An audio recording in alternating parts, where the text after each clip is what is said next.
রাজধানীর শাক্যমুনি বৌদ্ধবিহারে শেষ হল ৩ দিনের বিঝু বৈশু সাংগ্রাই চাংক্রান বিশু মেলা ২০২৫। চৈত্র সংক্রান্তিকে কেন্দ্র করে প্রতি বছর পাহাড়িরা এই উৎসবের আয়োজন করে থাকলেও এবারই প্রথম ঢাকায় অনুষ্ঠিত হল আদিবাসীদের এই ঐতিহ্যবাহী মেলাটি। ঢাকাস্থ পার্বত্য উদ্যোক্তা ক্ষুদ্র ব্যবসায়ী সমবায় সমিতি লিমিটেডের আয়োজনে মেলাটি শেষ হয় ১১ এপ্রিল। ৩ দিনের এই আয়োজনকে উৎসাহ জানাতে উৎসবের দ্বিতীয় দিনে প্রধান অতিথি হিসেবে উপস্থিত ছিলেন অন্তর্বর্তী সরকারের সাংস্কৃতিক বিষয়ক উপদেষ্টা ও প্রখ্যাত চলচ্চিত্র নির্মাতা মোস্তফা সরওয়ার ফারুকী। বিশেষ অতিথি হিসেবে উপস্থিত ছিলেন সাবেক অতিরিক্ত প্রধান প্রকৌশলী ঢাকা ওয়াসা কে সাচিং। এছাড়াও ছিলেন সভাপতি বাংলাদেশ ত্রিপুরা কল্যাণ সাংসদ ইঞ্জিনিয়ার উজ্জ্বল ত্রিপুরা।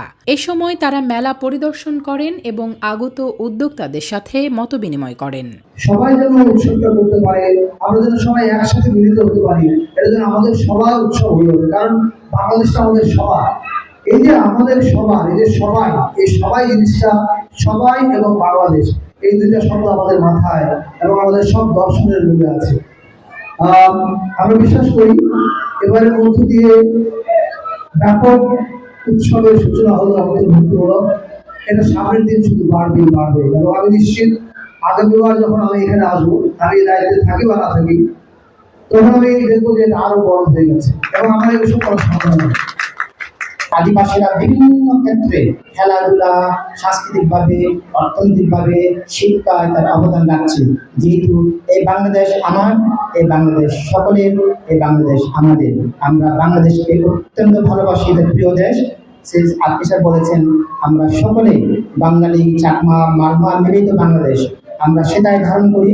এখানে কিছু ব্যবসা করতো, ওখানে কিছু ব্যবসা করতো, কিন্তু আমাদের সাথে কোনো সম্মিলিত ছিল না।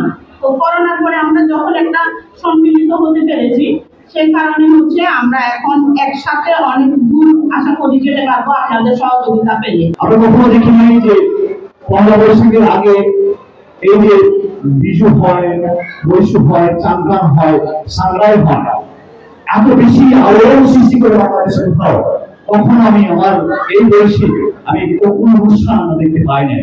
সেজন্য বাংলাদেশ সরকার এবং সংস্কৃতি মন্ত্রণালয়কে অসংখ্য ধন্যবাদ জানাচ্ছি। চট্টগ্রাম ও সমতলের আদিবাসী জাতিসত্তার সমূহকে আদিবাসী বলে আখ্যায়িত করেছেন। এটা বিশাল একটা অবদান, বিশাল স্বীকৃতি। আমরা এদিকে একটি ঐতিহাসিক উচ্চারণ যা আমাদের সম্মান বদলে নতুন মাত্রায় উন্নতি করেছে বলে মনে করি। অনেক বছর পর আজকে মনে হলো এই শাক্যমুনি বৌদ্ধবিহারে আমরা ক্ষুদ্র একটা পার্বত্য চট্টগ্রামকে আমরা এখানে রিপ্রেজেন্ট করতে পেরেছি।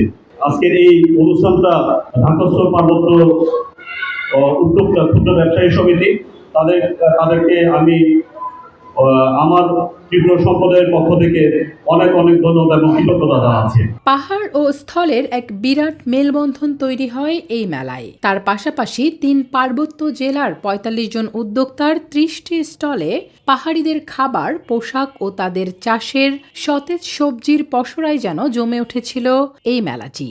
নানা সাংস্কৃতিক আয়োজনে মেলায় আগত দর্শনার্থীদের মন জয় করেছে প্রথমবারের মতো আয়োজিত এই মেলাটি। মিরপুর ১৩-র শাক্যমুনি বৌদ্ধবিহারে আয়োজনটি সবার জন্য উন্মুক্ত ছিল। এছাড়াও ছিল লটারির মাধ্যমে নানা আকর্ষণীয় পণ্য জেতার সুযোগ।